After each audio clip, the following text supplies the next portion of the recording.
what do you think and what is your take on the Kathak fusion, you being regarded as the founding person of Kathak fusion? Okay, आपने पहला ही सवाल इतना controversial पूछा। Why not? ठीक है। सो 2011 it was, मैंने already मेरी life के 7-8 साल कथक में मैं गुजार चुका था। मेरे गुरु पंडित श्री सीताराम जी जयपुर घराने से, उनसे मैंने सीखा था और मेरे गुरुजी नहीं रहे थे तब तक, और मुझे समझ में नहीं आ रहा था कि मेरे पास कोई भी मुझे डायरेक्शन दिखाई नहीं दे रही थी कि मैं क्या करूं। सो उस वक्त टीवी बहुत पावरफुल था, so TV was the only option जहां पे मैं मुझे लगता था कि मैं प्लेटफॉर्म है तो हम कुछ कर सकते हैं। तब डीआईडी आया था ना शायद 2011 में, डीआईडी आ चुका था डीआईडी, और मैंने अपना क्लास नया शुरू किया था। मैं बहुत छोटा था उस वक्त, लुधियाना में, पंजाब से हूँ ना मैं। सो मैंने नया अपना डांस क्लास शुरू किया था वहां पे, 6 महीने ही हुए होंगे।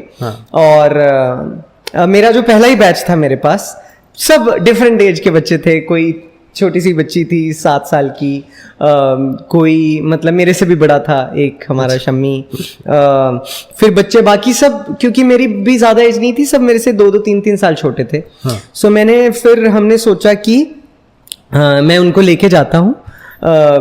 ये शो आया था चक धूम धूम टीम चैलेंज करके शो आया था, जिसमें I don't know if you remember, अपने टेरेंस सर वाला था, टेरेंस सर थे, जावेद जाफरी सर थे, और वही 4 रियलिटी शो देखे हैं मैंने और उसी से शुरू किया। Everyone I think from our generation. Yeah true. So Urmila ma'am थे 3rd जज। तो मुझे लगा, मैंने एडवर्टाइजमेंट देखी, मुझे लगा कि ग्रुप चैलेंज पहली बार कुछ ऐसा आ रहा है, सो आई शुड ट्राई कि मैं अपने स्टूडेंट्स को लेके जाता हूँ, ग्रुप लेके जाता हूँ। मैंने उनको पहले से बोला था कि डोंट थिंक कि हम सिलेक्ट होंगे, लेकिन हम जा रहे हैं टू एक्सपीरियंस दिस की रियलिटी शोज में कैसे होता है, ऑडिशन कैसे होता है सब। सो ये बोल के मैं अपने स्टूडेंट्स को लेके गया। अब सवाल ये पैदा होता था, मैंने तो सिर्फ प्योर कथक किया था, उनको भी वही सिखाया था। मुझे नहीं पता था इसको टेलीविजन पे लेके जाऊं। एक ऑप्शन था कि अपने साथ में 5-6 म्यूजिशियंस लेके जाऊंगा, बट वो फॉर्मेट मैंने कभी टेलीविजन पे देखा नहीं था, मुझे नहीं पता था कैसे वर्क करेगा, and I could not afford at that time कि मैं अपने साथ पूरी टीम, मतलब एक लाइव म्यूजिशियंस की भी टीम लेके जा सकूं, जो कि मुझे नहीं पता कैसे होने वाला था, कि उसका साउंड कैसे मिलेगा, क्या होगा। सो फिर मुझे पता था कि मैं बॉलीवुड में तो होपलेस हूँ, मैं हिप हॉप में होपलेस हूँ, तो मैं और कोई आर्ट फॉर्म कर नहीं सकता। कथक ही मैंने किया है और वही मैं कर सकता हूँ, वही मैंने सिखाया है। सो वहाँ पे मुझे लगा कि क्यों ना मैंने जो तोड़े टुकड़े, जो मैंने तिहाइयाँ, जो मैंने पढ़ने सीखी हैं, क्योंकि देवदास का मैं शुरू से बहुत फ़ैन था। पंडित बिरजू महाराज जी ने जो काम किया है, आई थिंक सब लोग उनके दीवाने हो गए, और माधुरी मैम का मैं फ़ैन बन चुका था। सो इतने सुनता था वो गाने, तो मुझे लगा कि क्यों ना मैं ऐसे ही, जो उन्होंने तोड़े टुकड़े जिस तरह से चीज़ें यूज़ की हैं बॉलीवुड म्यूज़िक में, क्यों ना मैं भी कोई पॉपुलर म्यूजिक, कोई ट्रैक लेके उसमें रिकॉर्ड करूं। अब रिकॉर्ड करना भी इतना बड़ा चैलेंज था उस वक्त, ऐसे हर घर में सेटअप नहीं हुआ करते थे, स्टूडियो नहीं हुआ करते थे। I am talking about 13 years back, 12 years back. So मैंने मेरे फ्रेंड की हेल्प ली, जैजिम भाई की, और मैंने उनको बोला, मुझे याद है मैं जालंधर ट्रैवल करके गया था, क्योंकि वहाँ पे हमारे नोन थे जो करके दे रहे थे थोड़े, मतलब उन्होंने तो रिकॉर्डिंग किया था, रिकॉर्ड करके दे रहे थे। उनके पास एक स्टूडियो था, और उन्होंने मतलब ऐसे बिना चार्ज किए हमसे कुछ, और मैंने कंपोज किया, that was one Punjabi song of दिलेर मेहंदी जी।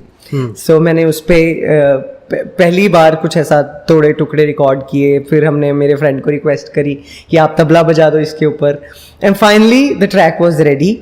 और पहली बार ये हमने मैं टर्म लेके आया, कथक फ्यूजन करने वाले हम, क्योंकि डेफिनेटली कथक के तोड़े टुकड़े थे और फ्यूजन भी था, क्योंकि मैं बॉलीवुड म्यूजिक यूज़ कर रहा था।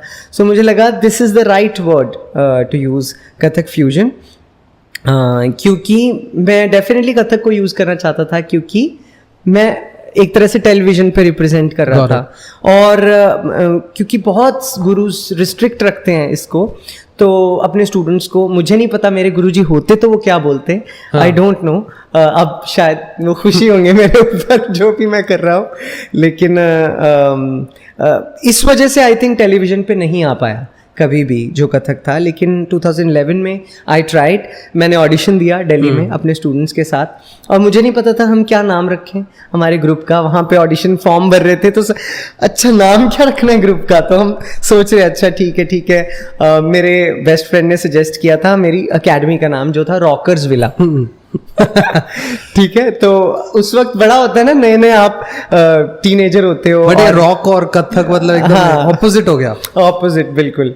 तो फिर हमें लगा अच्छा हमारी एकेडमी का नाम है रॉकर्स विला, तो हम कथक रॉकर्स रख देते हैं। ठीक है, अच्छा नाम है, कथक रॉकर्स लिख दिया बस, क्योंकि लगा ही नहीं था कभी हम आगे पहुंचेंगे। और हमने अपनी ऑडिशन दी और दिल्ली में हम सिलेक्ट हो गए। वाह, आगे पहुंच गए। बॉम्बे में बुला लिया हमको पहली बार, और हम मुंबई आए। मुंबई आने के बाद यहाँ पे अब टॉप 12 थे, मेगा ऑडिशंस थे। हमने ऑब्वियसली वो पहले जो कल्मिनेशन और वो सब करते हैं, तो हमने वो ऑडिशन किया, उनको हमारा एक्ट अच्छा लगा। दूसरा एक्ट जो मैंने बनाया था वो फैशन थीम पे, टिंग टिंग टिंग टिंग टिंग टिंग टिंग टिंग, उस पे हमने बनाया था हमारा फ्यूजन, अगेन कथक फ्यूजन उसमें, क्योंकि वो तो सिर्फ म्यूजिक था तो उसमें भर के मैंने अपने तोड़े टुकड़े और सब डाला था।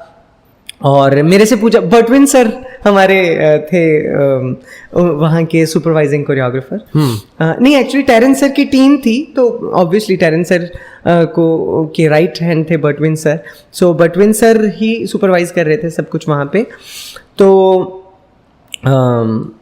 बटविन सर ने मेरे से पूछा भी था, मुझे याद है, this song is made this way और you have mixed it. I said sir मैंने मिक्स किया है। He said so well mixed. मैंने कहा थैंक यू। फिर मुझे लगा अच्छा ठीक है, मैं ठीक कर रहा है, कुछ सही हो रहा है क्योंकि अगर इतना बड़ा बंदा पूछ रहा है तो मतलब कुछ तो बात होगी ट्रैक में। और फिर हम आ गए टॉप 12 में। और मेरे लिए बहुत बड़ी बात थी कि टॉप 12 में आ जाना। मैंने तो, हमारी छोटी बच्ची थी आस्था ग्रुप में, तो उसको बोल के रखा था बेटा कल एसएल वर्ल्ड जाएंगे क्योंकि मुझे पता था हम नहीं सिलेक्ट होंगे, मतलब टॉप 12 क्या होते हैं पूरे इंडिया के।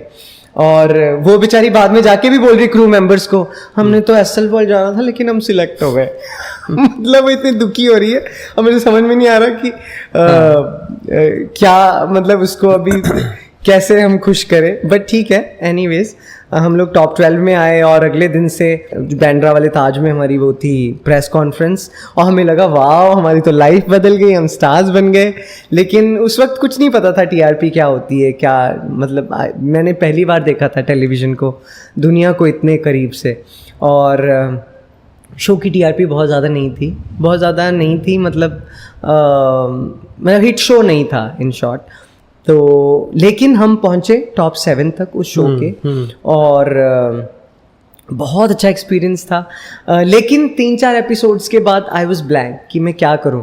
और यहाँ पे भी कथक जानने वाले कोई नहीं थे, सो कोई हमारी चाह के भी हेल्प नहीं कर सकते थे। डेफिनेटली बटविन सर और जो हमें कोरियोग्राफर्स दिए गए थे, अनु मैम, अनुराधा मैम, वो हमारे कोरियोग्राफर थे, और नरेन सर करके थे, उन्होंने वो आई थिंक शिफ्ट हो चुके हैं यहाँ से। तो तब से मैं अनुराधा मैम को जानता हूँ। फिर उसके बाद तो उनके साथ भी मैंने एज अ कोरियोग्राफर भी बहुत सारे शोज़ किए। सो लेकिन उस वक्त किसी को भी कथक के बारे में इतना नहीं मालूम था, तो मुझे ही करना पड़ता था पूरा का पूरा एक्ट। और 3-4 एपिसोड्स के बाद I was blank what to do. लेकिन ठीक है, हमने कोशिश करी, हमारी जर्नी बहुत अच्छी रही, टॉप 7 तक हम पहुँचे।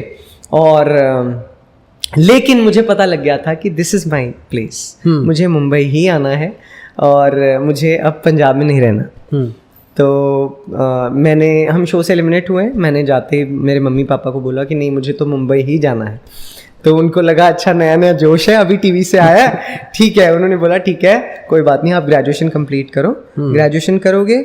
और मैंने तभी 12th कंप्लीट करके मैं शो पे चला गया था। अच्छा। और फिर ग्रेजुएशन करी 3 साल। उस दौरान भी मैंने DID के ऑडिशन दिए, सीज़न 3। हमारे राघव भाई भी थे, मतलब अगर उनकी ऑडिशन क्लिप देखोगे तो हम दोनों साथ में बैठे हैं। और क्योंकि हम फ्रेंड्स थे, वो भी थे, उनका ग्रुप भी था D-Maniacs चकधुम धूम में। अच्छा। तो हम फ्रेंड्स बन गए थे चकधुम धूम से। तो उन्होंने भी ऑडिशन दिया, दिल्ली से ही दिया था, मैंने भी वहीं से दिया था। तो हम ऑब्वियसली साथ में थे क्योंकि हम फ्रेंड्स बन चुके थे चकधुम धूम के थ्रू। फिर मैं यहाँ तक आया, मुंबई भी आया, लेकिन अनफॉर्चुनेटली मैं टॉप 18 में नहीं आ पाया डांस इंडिया डांस की, क्योंकि ऑब्वियसली उसमें वर्सिटैलिटी चाहिए होती थी और मेरा शुरू से ही कंसंट्रेशन कथक की तरफ ही था। फिर बीच बीच में करता रहा मैं, ये DID किया, हाँ मतलब DID ही किया था ग्रेजुएशन के बीच में। और लेकिन मेरा वहाँ पे पंजाब में यूनिवर्सिटी फेस्टिवल्स में बहुत कराता था और मेरा नाम भी था पंजाब में। और हर साल हमारे पास होते थे 4-5 कॉलेजेस प्रिपेयर करने के लिए। एक मैं उनका कथक सोलो प्रिपेयर कराता था, एक फोक प्रिपेयर कराता था। तो इस तरह से मैंने बहुत सारे फोक डांसेस पे भी रिसर्च करी और फिर फाइनली ग्रेजुएशन कंप्लीट की और पापा से बोला, पापा अब हो गया, आप बताइए, अब मुझे जाना है मुंबई। तो उनको लगा ही सीरियस, तो उन्होंने मेरे से डील यही की थी कि आप ऐसे करो, मास्टर्स करो वहाँ पे, MA वैसे भी करनी है पर मतलब मास्टर्स तो करनी है एटलीस्ट, और वो 2 साल में अगर कुछ बन गया ठीक है, नहीं तो यहाँ पे तो तुम्हारा नाम है, तुम्हें जॉब्स भी ऑफर हो रहे हैं, तो यहाँ आ जाना चुप करके अगर कुछ नहीं बना वहाँ पे। तो बाकी की स्टोरी फिर मैं आपको बताऊंगा। मुंबई आ गया बस मैं।